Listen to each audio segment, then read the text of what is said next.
लड़ी मार्केट में इसमें आज हम निफ्टी और बैंक निफ्टी कल का डिस्कशन करेंगे। अब 2 दिन तो सेंसेक्स का भी डिस्कशन करेंगे ही, बहुत सारी चीज़ें चल रही हैं दुनिया में, उन सब का डिस्कशन करेंगे। आज सडनली फिर से आईटी स्टॉक्स पॉजिटिव होते हुए दिखाई दिए, उन सब का भी डिस्कशन कर लेंगे। बहुत कुछ है डिस्कशन करने को, देखते हैं कैसे क्या कर सकते हैं आगे एंड क्या नहीं कर सकते। ट्रेडर्स के लिए इंडियन मार्केट में आज बहुत लिमिटेड अपॉर्चुनिटीज़ थी। जब भी जो थोड़ी बहुत अपॉर्चुनिटीज़ मुझे दिखाई दी मैंने बताने की कोशिश करी लाइव मार्केट में, बट वही है कि आज बहुत अपॉर्चुनिटीज़ नहीं थी। एंड इनफैक्ट आज किसी भी मार्केट में गोल्ड में एक छोटा सा मूव मिला भी, बट आपके क्रिप्टो में भी कोई बहुत मूव नहीं मिले अभी तक। और इसी तरह से तो आज पूरा दिन ही डल चल रहा है, पता नहीं क्यों। यूजुअली डल होता नहीं है। कल तो चलिए शाम को यूएस मार्केट क्लोज था तो मेरे को समझ में आया कि चलो क्यों नहीं मूवमेंट्स मिले, बट आज तो ऐसा कुछ लगा नहीं कि यार इतना भी डल होना चाहिए, बट ठीक है मार्केट डल होके रखा है। नाउ एक इंटरेस्टिंग चीज़ ये हुई है कि अभी दिल्ली में एआई समिट चल रहा है, और एआई पे इतना बज़ भी चल रहा है, और एआई की काफ़ी सारी कंपनीज आई हुई हैं अभी इंडिया में।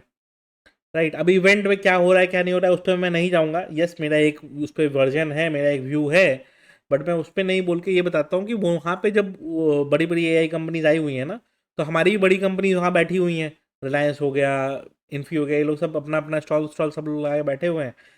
तो उसमें क्या है ना कि लोगों के बीच में आपस में कुछ कुछ डील्स वगैरह हुई हैं। ठीक है, अब वो डील किस तरह की है क्या है, तो जैसे एयरटेल ने परप्लेक्सिटी के संग डील कर लिया था कि मेरा यूज़ करने मैं अपने यूज़र्स को दे दूंगा फ्री में, जो भी एनुअल प्लान लेंगे। तो टेक्निकली यूज़ करने का डील हुआ, उससे कोई एयरटेल को बहुत फ़ायदा हो गया ऐसा नहीं होता। समझ समझ का फेरा है देखिए। ठीक है, तो अब वही पॉइंट है कि अब जो समझ गया वो समझदार है। तो वहाँ वैसे ही कुछ कुछ डील जियो के भी अनाउंस हुए हैं। उन्होंने भी एंथ्रोपिक के संग कुछ डील किए हैं, इन्फी ने भी कुछ डील किए हैं एंथ्रोपिक के संग। तो उसके कारण क्या हुआ कि थोड़ा सा पॉजिटिव हुआ आज। ठीक है, बट पहले कल रिलायंस का न्यूज़ आया था तो रिलायंस भाग गया था। फिर न्यूज़ आया कि नहीं रिलायंस नहीं है, ये इन्फी के संग डील हुआ है। तो मतलब किसके संग डील हुआ है ये दोनों पार्टी को शायद पता नहीं है, बिकॉज कल वही चीज़ रिलायंस के नाम पे था, आज रिलायंस टूट गया। और आज वही चीज़ इन्फी के नाम पे है तो इन्फी बढ़ गया। तो अब क्या कंफ्यूजन है क्या नहीं है कि दोनों के संग डील है, तो दोनों के संग डील है तो रिलायंस को नहीं टूटना चाहिए था।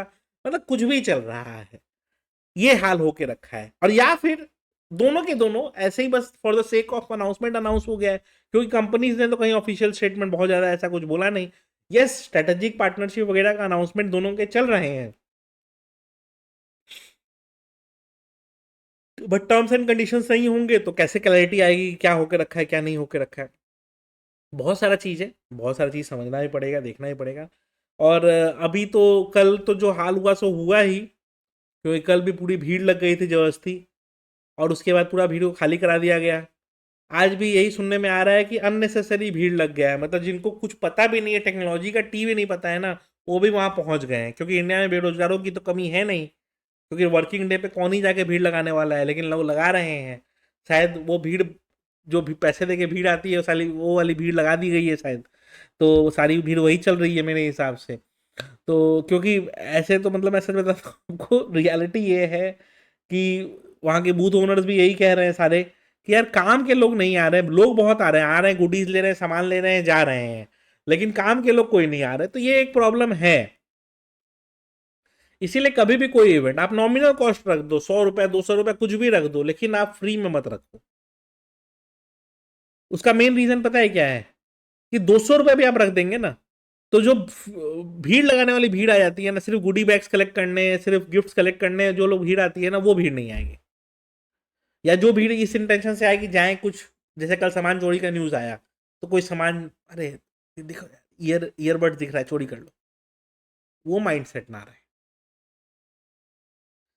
इनफैक्ट मेरे भी जो सेमिनार्स वगैरह बाकी सिटीज़ में होते हैं, तो नॉमिनल कॉस्ट हम कितना रखते हैं, 399 कॉस्ट रखते हैं, राइट। मुझे ये बताइए ना, उस जो लोग भी आते हैं वो खुद ही देख के जाते हैं कि ऑडिटोरियम है, ताम झाम है, खाना पीना है, सारा व्यवस्था है, बेनिफिट्स है, स्पीकर्स को बुलाना, अलग अलग सिटीज से हम ट्रैवल करके स्पीकर्स को ले जाते हैं। वो उस कॉस्ट से होता ही नहीं है टिकट के कॉस्ट से, क्योंकि पर यूज़र हमारा कॉस्ट आता है 1200 से 1300 रुपया। वो टिकट के कॉस्ट से रिकवर हो ही नहीं सकता कभी। लेकिन इसलिए रख देते हैं क्योंकि हम फ्री में भी कर सकते हैं, इसलिए रख देते हैं ताकि कोई भी उठ के नहीं चला है। पॉइंट ये है कि कोई भी जबरदस्ती वो उठ के नहीं चला है, फ्री कर देंगे तो कोई भी उठ के चलाएगा, चलो खाना मिल रहा है ना, एसी में सोने मिलेगा ना, लोग उसके लिए चले आएंगे। वही चीज हमको नहीं करना है। तो यही रखना चाहिए, कोई भी इस तरह का इंटरनेशनल लेवल इवेंट हो प्लीज पेड एंट्री रखो, फ्री एंट्री रखोगे दिक्कत है, अननेसेसरी भीड़ लगेगा। अभी हमारा भी बैंगलोर में टोकन आई हो रहा है, काफी लोग बोल रहे हैं कि फ्री कर देते हैं क्या, मैं बोला नहीं, 100 रुपये अभी लो, लेकिन लो, 2 दिन खाना पीना खिलाना है, सब कुछ करना है, फ्री देने लगेंगे भीड़ लग जाएगी, अननेसेसरी भीड़ नहीं लगाना है अपने। अभी जयपुर में इवेंट है अपना, बनारस में इवेंट है अपना, अभी जस्ट अभी दिल्ली इंदौर और पुणे तीनों हुए। लॉजिक ही क्लियर है, फ्री नहीं करना है, 100 रुपये ही लो, लेकिन लो जरूर। क्यों? ताकि ये क्लैरिटी रहे, जो भी आए वो ये एम वही आए जिसको सीखना हो, गुडी बैग मिल जाएगा इसलिए लोग ना आ जाए। एनीवेज, चलिए आते हैं डिटेल में डिस्कशन करते हैं, काफ़ी कुछ रहेगा डिस्कस करने को। मार्केट्स भी थोड़े से अभी अजीब से बिहेव कर रहे हैं, और ट्रेड्स वगैरह भी उसी तरह से चल रहे हैं। देखते हैं कि क्या रहता है क्या नहीं रहता है। पहले ये देख लेते हैं आज का हमारा डिस्कशन क्या था। आपको क्या लगता है इस ओपिनियन में, क्या इवेंट्स को एकदम फ्री रखना चाहिए या जस्ट नॉमिनल कॉस्ट रखना चाहिए? कमेंट सेक्शन में बताइएगा। हाँ, काफ़ी लोग ये भी कहते हैं सर एकदम प्रीमियम रख दिया करो जिससे बहुत लिमिटेड लोग हैं। यस, ऑब्वियस सा बात है, ज़्यादा मतलब वो करने का भी आपका पॉइंट सही है कि एकदम उसको उस तरीके से कर दो, एकदम एक्सपेंसिव कर दो, तब क्या होगा कि बहुत लिमिटेड लोग ही आएंगे। बट कभी कभी क्या होता है ना कि यार हम जैसे लोग से ना हो नहीं पाता है, मतलब हम इतना कैपिटलिस्ट माइंडसेट वाले में ना जा नहीं पाते हैं जहाँ पे लगे कि ठीक है एकदम, मतलब क्यों ही सोचना पब्लिक का। अभी कभी कभी मन में ये आता है कि यार मान लो 10,000 रख देते हैं टिकट, तो सब थोड़ी अफोर्ड कर पाएंगे। तो बेसिक लर्निंग कराओ और अच्छे से कोशिश करो कि समझाया जा सके। तो अभी जयपुर में भी इसी तरह से इवेंट है 1 तारीख को, फिर 29 मार्च को BHU में है हमारा, बनारस में। देखते हैं कहाँ पे क्या कर सकते हैं, कैसे कर सकते हैं। और टोकन IQ तो हो ही रहा है मार्च में, 14 और 15 मार्च को, तो मज़ा आएगा। मिलते हैं टोकन IQ में, तो मैं मिलता हूँ सबसे वहाँ पे, क्योंकि वहाँ पे ना 2 दिन बहुत टाइम रहेगा। मतलब और सब सिटीज़ में क्या होता है ना, मेरा बैक टू बैक सेशंस रहते हैं, मैं ना बहुत ज़्यादा कुछ नहीं कर पाता हूँ। बट यहाँ पे कैसा है ना कि उस दिन मैं मेनली मेरे सेशंस तो रहेंगे, सेकेंड डे शायद सेशंस हैं, फिर ट्रेड वॉर में शायद मैं पार्टिसिपेट करूँगा, बट इनिशियली बहुत ज़्यादा कुछ नहीं है। तो टाइम भी बहुत रहेगा, मिलने को भी बहुत रहेगा, प्लस क्रिएटर मीटअप एरिया भी है, तो वहाँ पे भी मिलने को बहुत कुछ रहेगा, तो देखते हैं। और मैं ना एक काम करूँगा अभी, टोकन IQ जो लोग बैंगलोर में है ना, एक डिस्काउंटेड लिंक डिस्क्रिप्शन में दे दूंगा, आप चाहे तो उससे एनरोल कर लीजिएगा। फिर मिलते हैं, क्योंकि काफ़ी कुछ रहेगा सीखने समझने को। और एक, जो लोग बैंगलोर में नहीं भी हैं, वोट तो कोई भी कर सकता है। यहाँ पे व्यूअर चॉइस अवार्ड एक चल रहा है, अभी तक बाकी इन्फ्लुएंसर्स ने प्रमोट करना चालू नहीं किया है, वो लोग अभी प्रमोट करना चालू करेंगे। बट मैं चाहता हूँ ना कि मेरे को जल्दी जल्दी आप लोग वोट थोड़ा सा और दे दें, ठीक है? और मान लीजिए मैं आपको पसंद नहीं हूँ, कोई और पसंद है, तो ठीक है आप उनको वोट दे दीजिए। काफ़ी लोग हैं, सब लोग जो लोगों ने थोड़ा बहुत भी कुछ कंट्रीब्यूशन किया है उन सब का नाम है यहाँ पे, ठीक है? तो आपको कोई और पसंद है उनको वोट दीजिए, लेकिन दीजिए, वोट में तो पैसा लगता नहीं है, आराम से दीजिए। और कोई बैंगलोर आना चाहता है प्लीज़ आइए। और काफ़ी लोगों ने ये कमेंट किया है सर डेट चेंज नहीं होगा ना, टिकट्स कटाने हैं। मैं सच बताता हूँ, मैं रहूँ नहीं रहूँ इवेंट जरूर होगा। 14 और 15 मार्च टोकन IQ इज हैपनिंग। मिलते हैं, देख लेते हैं आज का डिस्कशन क्या था। मैंने ये रेंज दिया था कि इस रेंज के बाहर निकलेगा तो कोई अपॉर्चुनिटी मिलेगी। बैंक निफ्टी जब निकला अच्छा मूव दिया, निफ्टी जब निकला 700 के ऊपर तो छोटा सा 760 तक का मूव दिया, फिर वो इस 720 730 के बीच में ही पूरा टाइम वेस्ट कर दिया। सेंसेक्स का भी यही था, बहुत ज़्यादा मूव कुछ मिला नहीं। और मैंने वही कमेंट किया कि IT सेक्टर लगता है कल AI को डिजास्टर को वो कर रहा है। पर ठीक है। और फिर मैंने यही लिखा कि कुछ नॉमिनल चार्जेस रखा करो यार, नहीं तो ना दिक्कत है। फिर 148 पे जब लगा कि रिवर्सल आ सकता है, तो मैंने लिखा बैंक में तो मूव मिल गया, निफ्टी रुक गया है, बुल्स को अब नेक्स्ट मौका 760 के अब भी मिलेगा, ठीक है? अगर आप नोटिस करेंगे तो यही हुआ 148 पे जब ये मैंने डाला था, ठीक है? तो अगर आप नोट, रुकिए, तो ये वाला पॉइंट पे 148 पे वो 20 EMA के नीचे भी आ रहा था, तो एक मूव मिला, एक छोटा सा इधर मूव मिला, फिर इधर साइडवेज होकर मार्केट एंड कर गया। तो कल भी यही दिक्कत थी, कल हम लोगों ने कल आपने देखा भी होगा डिस्कशन में, मैंने ये चीज़ पॉइंट आउट करी थी कि ये ना ऊपर निकल सकता है, बट 720 टू 760 के जोन में दिक्कत करेगा। 760 के ऊपर निकले तो अच्छा खासा मूव है, बट 720 से अच्छा, ये भी मैंने कहा था 720 से रिवर्सल मिले तो मूव मिल सकता है, बट 720 से रिवर्सल मिलकर ज़्यादा नहीं मिला, 640 तक ही मूव गया। तो पॉइंट वही है कि कोई पॉइंट प्ले करता है नहीं करता है वो प्रॉब्लम है। हाँ ये है कि किसी को पूरा ए टू जेड 100% मूव तो नहीं मिलता है। अब जब रिवर्स करता है तो हमेशा कॉस्ट पैसे लगा के निकल जाना चाहिए। जो लोग निकल जाते हैं वो समझदार होते हैं, जो नहीं निकल पाते हैं कुछ कर नहीं सकते, लोग बैठे रहते हैं ट्रेड में, तो वो भी है। बट ठीक है, ट्रेडिंग इसी तरह से है, बहुत डायनामिक है, बहुत कॉम्प्लेक्स है। निफ्टी बैंक का भी यही हुआ, 850 के ऊपर यहाँ पे निकाला, ये जो डे हाई का लेवल था 850 के ऊपर निकाला, उसके बाद फिर सीधा 150 160 एंड इसी जोन में काफ़ी देर टाइम बिता दिया। तो यही सब प्लान एंड प्ले करना पड़ता है यार, देखो यही सब जानकारी आपको ध्यान रखनी पड़ती है, इसी सब के हिसाब से प्लान एंड प्ले करना पड़ता है। ठीक है, चलिए आइए आते हैं डिस्कशन में।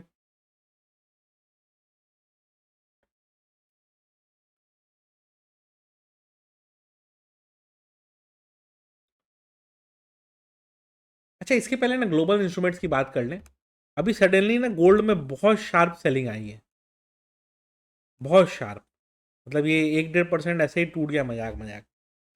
मन तो कर रहा है थोड़ा सा बाई कर लूँ, बट वही डर रहा हूँ थोड़ा सा बाई करने में।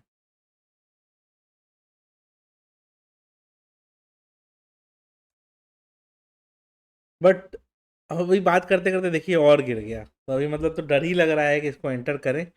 मन तो कर रहा है एंटर कर जाने का, ठीक है, क्योंकि इधर एथीरियम में कुछ प्रॉफिट चल रहा है, तो क्या करें, एंटर कर लें क्या? हाँ, रिस्क ले लेते हैं।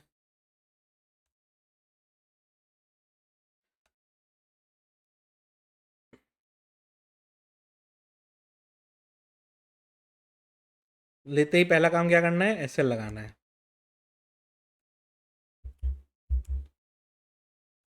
आई होप आप लोग भी ट्रेड लेते ही पहले एसएल लगाते होंगे। ठीक है, तो यही है, अभी पैक्सी में मैंने लॉन्ग तो किया है, बट वही है मेरे दिमाग में 4800 का एसएल भी है। और अगर ये यहाँ से बाउंस करता है तो 4900 की तरफ फर्स्ट हर्डल मिलना चाहिए इसका। एक्सएजी भी आज टूटा, ठीक है। मेरे हिसाब से ना अगर ये इस जो ब्रेकडाउन हो रहा है अगर ये कंटिन्यू नहीं होता है और मार्केट यहाँ से किसी कारण से रिवर्स करता है ना, अगर ये 73 रिक्लेम करेगा ना, तो ये पोजिशनली 95 की तरफ 90 की तरफ बढ़ सकता है धीरे धीरे। लेट्स सी के क्या होता है, तो देखते हैं। मतलब ये तो नेशनल इंस्ट्रूमेंट्स हो गए, ठीक है। अब आते हैं अपने बिटकॉइन एथीरियम पे। तो बिटकॉइन में भी यही है, अभी तो बुलिश मूवी चल रहा है ठीक ठाक इसमें। हम क्या मार्क करें, कल भी यही हुआ, कल ये जो टारगेट लिया उसका टक करके पूरा टूटा है मार्केट। इसको डिलीट कर देते हैं अभी के लिए। देखिए मैं सच बताऊँ, अभी क्लैरिटी नहीं है। 68,400 का वेट कर लेते हैं, 68,400 के ऊपर निकलेगा तो फिर मार्केट मूव करेगा 69,000, फिर 69,300 की तरफ। डाउन साइड में लेवल ध्यान रखना है 67,700। 67,700 के नीचे मार्केट टूटता है तो 67,000 तक एक मूव अच्छा खासा मिल सकता है। 68,400 की ओर मार्केट निकलता है तो 69,300 की तरफ मार्केट बढ़ सकता है। देखते हैं कि मार्केट किस तरह से मूव करता है। एथीरियम में आपको मैंने दिखाया मैं लॉन्ग पोजीशंस हैं, वो 1980 के ऊपर मैं बुलिश व्यू मान के चल रहा हूँ। 1980 के ऊपर जब तक टिका हुआ है ना, मेरा मानना है कि 2020 पे ही जाके नेक्स्ट इसका हर्डल मिलने वाला है। उसके ऊपर निकाल दिया ना तो बड़े बुलिश मूव के लिए रेडी हो जाएगा। बट अगर वापस से अब ये नीचे आता है 1965 का जोन तोड़ता है ना, तो मैं एग्जिट कर लूँगा बुलिश पोजिशन से एंड वेट करूँगा कि मार्केट 1940 का लेवल तोड़े तो ही कोई शॉट बनेगा। तो ये दो तीन चीज़ें ध्यान रखनी है अपने को। अभी तो चलिए बुलिश व्यू चल रहा है तो इन्जॉय करते हैं, ठीक है। और आपके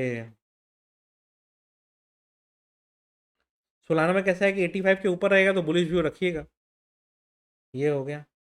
और XRP का तो जैसा मैंने कल भी बोला था 1.48 ये लेवल ध्यान रखिएगा, इसके ऊपर रहेगा तो ही बुलिश व्यू लेना है, तो नहीं तो नहीं लेना है, क्योंकि थोड़ा सा झमेला ही है।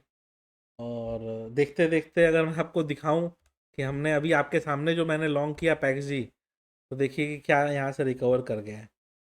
तो ये अभी 34-35 हज़ार का फ़ायदा देने लग गया है। बट यही कि टेम्प्ट कर रहा है बुक करने का, बट मैं वेट करना चाहता हूँ थोड़ा सा, कि इतना छोटा छोटा टारगेट में बुक नहीं करेंगे, थोड़ा सा वेट करते हैं, क्या पता कोई अच्छा टारगेट मिल जाए। ठीक है, तो चलिए देखते हैं।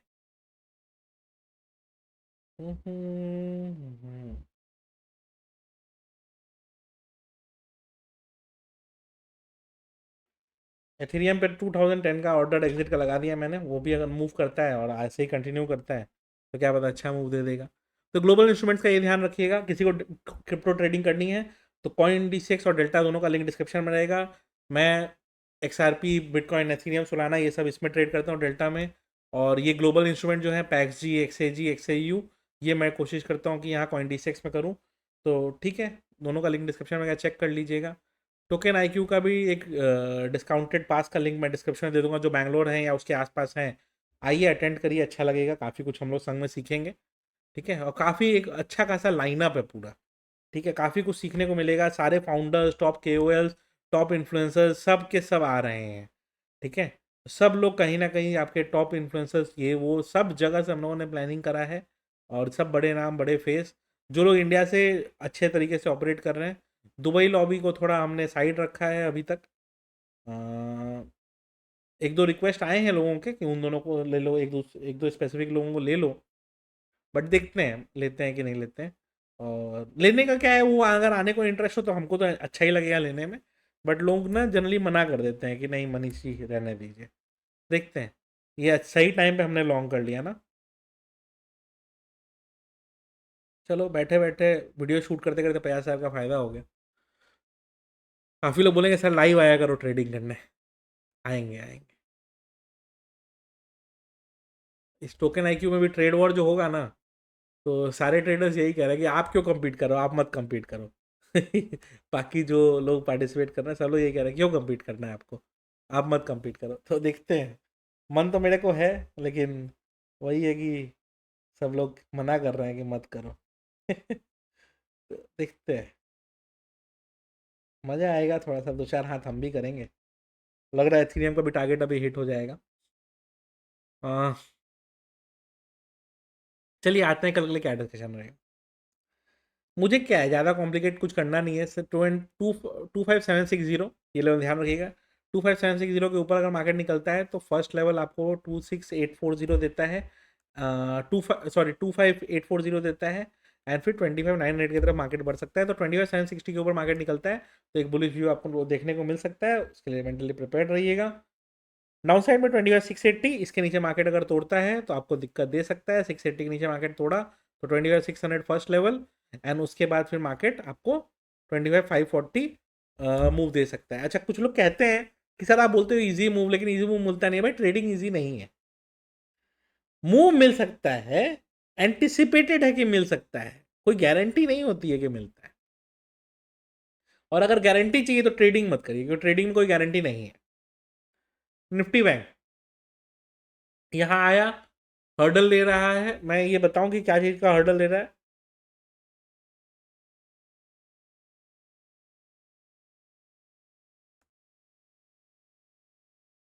तो देख लीजिए क्या चीज़ का हर्डल ले रहा है। कोई हर्डल ही नहीं है। हाँ, ये गैप अप में थोड़ी सी सेलिंग आई थी, बट इसको हर्डल नहीं कहेंगे। ठीक है, तो मूव है, देखते हैं कि क्या होता है, डाउन अप किधर क्या करता है ये। जब तक अभी 61,000 के नीचे नहीं जाता है शॉर्ट का कोई सेंस नहीं बनता है, सुसाइडल, ध्यान रखिए। सेंसेक्स पे आते हैं। सेंसेक्स में क्या ध्यान रखना है अपने को, नेक्स्ट दो दिन इसी की चर्चा ज़्यादा होनी है। 83,300 ये लेवल ध्यान रखिएगा, 83,300 नीचे में, और ऊपर में 83,600, ये रेंज को टूटने दीजिए। ठीक है, 83,600 ऊपर में तोड़े या फिर 83,300 नीचे में तोड़े, क्योंकि इसके प्रीमियम्स हाई है ना, तो टूटने में मेरे को डर लगता है। जैसे अभी पैक्स जी का भी क्वांटिटी मैंने कम कर दी, 4900 में 8 लॉट लगा दिया था, वो एग्जिट हो गया। तो इसी तरह से अभी ये चलेगा, अभी ऐसे ही चलेगा। ट्रेड सही बैठ गया बॉस, ट्रेड सही बैठ गया है।